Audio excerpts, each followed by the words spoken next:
Hi everyone, so I wanted to show you how I made just a little sort of cloche thing with this spooky doll's head in.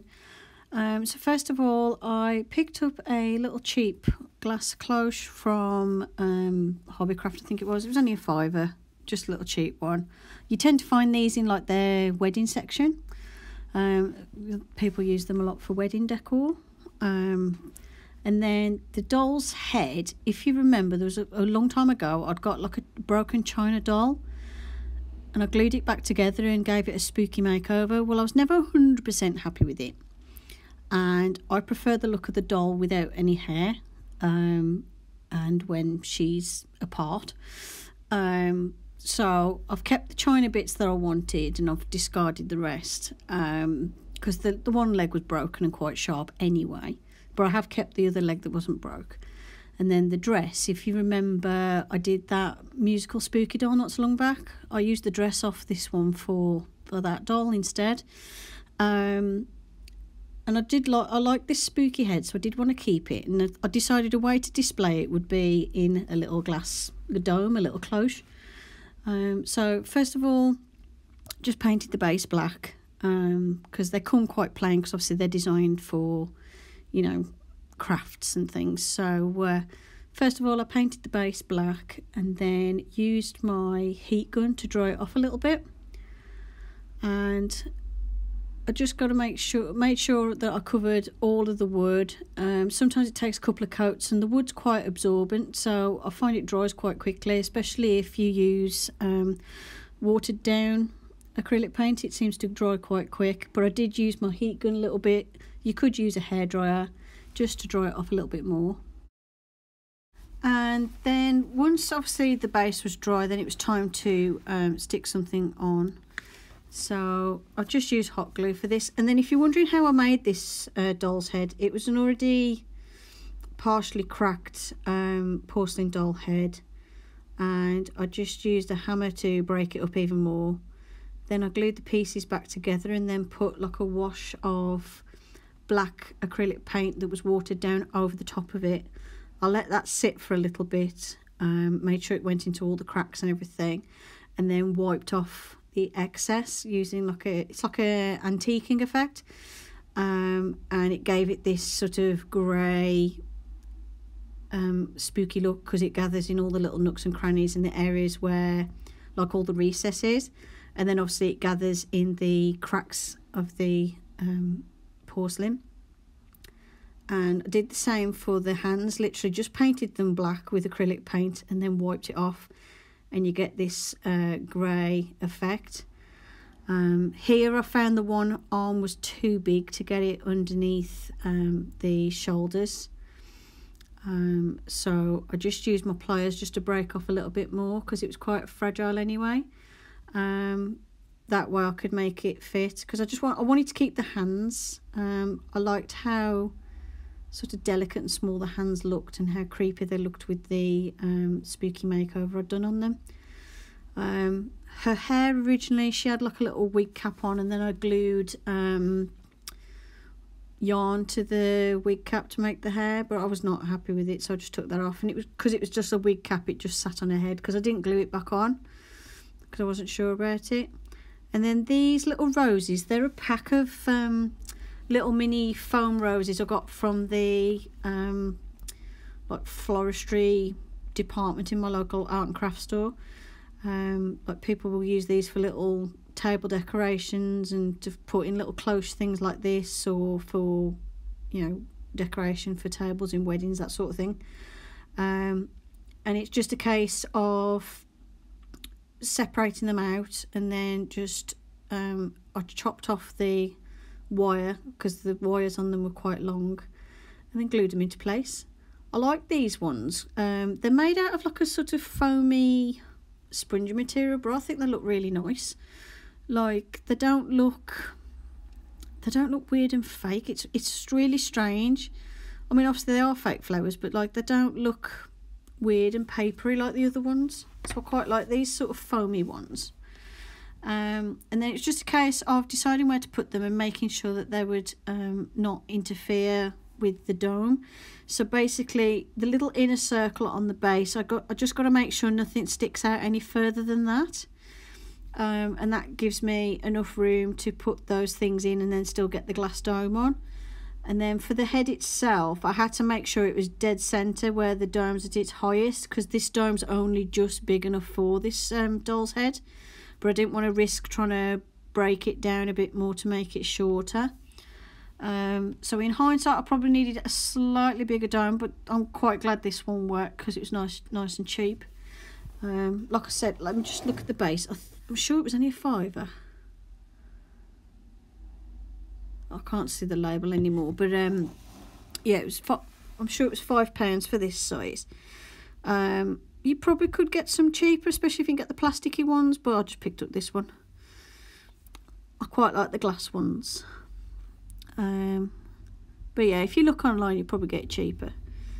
And then these little foam flowers, they're cheap enough. I think it was like, was it £2 for the packet, something like that. So basically the dome and the flowers have only cost me £7, and then the doll was given to me, so the whole thing's cost me, yeah, the whole thing's cost me like £7 and a bit of glue. So yeah, I'm quite pleased with how it looks. You could use this as a little table decoration, especially if you've got a bit of a sort of Gothic style to your house. Go great as like a little centerpiece on a table, like on a dinner table or something, or part of a centerpiece. You probably want 2 of these, one either side, and then something tall in the middle. For me personally, this sits on my desk while I'm creating, or sometimes it'll go on the shelves at the back if it's in my way, like if I'm painting on my desk or something and I need to move it. But I've got a few things like this around. If you remember, I used to have the big glass dome with the skulls in, although I've changed that now, and that's my spring themed dome, so it's completely different now. But I did have that for a long time with these skulls in with dripping candles on them. So what I like about these is you can put whatever you want in. And also, because I've used hot glue, if I did change my mind and want to take this out at some point, I could. I haven't glued the dome down, because that's just an utter pain if you try and get it off, and 9 times out of 10 you'll break the glass. But like the actual porcelain head itself, I know I've stuck it down with hot glue, but if you pull hard enough, you can actually get the glue to snap off. So it is easy to remove as well, which is one thing I like about hot glue, is it holds the object in place until you want to remove it. So that's why I like to use the hot glue. Here what I'm doing is, once I've glued the roses into place, I'm making some cobwebs. I wanted sort of very light stringy cobwebs. I might get something else I can use for it. But I've done this before, so I just got my little metal tool, squeeze some glue into it, and then dipped the end of the hot glue gun in, and it forms these little strings, and then I just spread the strings around the porcelain head and on the roses. I wanted it to look a bit cobwebby, a bit spiderwebby. You could use that fake spiderweb stuff you get for Halloween as well, but just a small amount of it. Because the only thing with that is if you use a lot of it, it looks fake, so you'd have to use it very thin and very sparingly. But yeah, so I used that to create some very slight cobwebs on it. Another technique I do use sometimes is I'll leave something on a high shelf for a few months and let it get dusty on its own, and then put the dome on. So you could always have natural dust if you wanted. But I wanted to do it with these little cobwebs on. But I do like it if stuff gets real cobwebs on it. I don't like spiders, but I like the effect of having stuff that's really cobwebbed. So yeah, and then once I got everything glued into place, I then found this little miniature book that I'd made. This has come off another model. I found it on the floor. It just fell off something else. I think it fell out of the miniature art studio I built years ago. But I thought that went quite well with it, because it got some like botanicals on the front. And then I've got a little spring flower crown. It was literally £1 from the pound shop. and I pinched some of the vines off it to wrap around because I felt it just needed a little touch of something.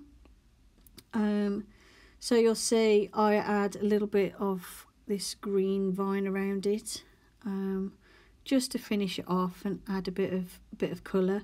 I felt I needed just a little bit of green. I do like the sort of grey, black and red, but I just wanted a little touch of something. So with that, it was just a case of unravelling it from around the flower crown that I got, then wrapping it around where I wanted it on the little figure, and then just a couple of spots of glue to hold it in place. I've used this before for something else. What else? Oh, I think it was when I made the spring themed cloche that I used some of this vine stuff for. But yeah, it comes in useful. I'm basically taking this headband thing apart bit at a time, using the bits off it to make other things, which is what I like to do with cheap supplies. But yeah, and then after that, a couple of spots of glue and you're done. What I could also do, if I drilled a hole in the base or something, is maybe add some lights, those little micro LEDs or something, but I haven't got any at the moment. I've used all the ones I had, and the last set I had left broke, so I will try and get some more micro LEDs. I think if this had micro LEDs in, I think that would just finish it off. But I don't want to take them out of the other dome I made because I want to keep that. So yeah, that's the only other thing I would add to this later on. So yeah, hope you enjoyed this video, and I'll show you in a second. You'll see on the screen me holding it up in the dome. Hope you enjoyed the video. Thank you very much for watching, and I'll see you in the next video. Bye for now.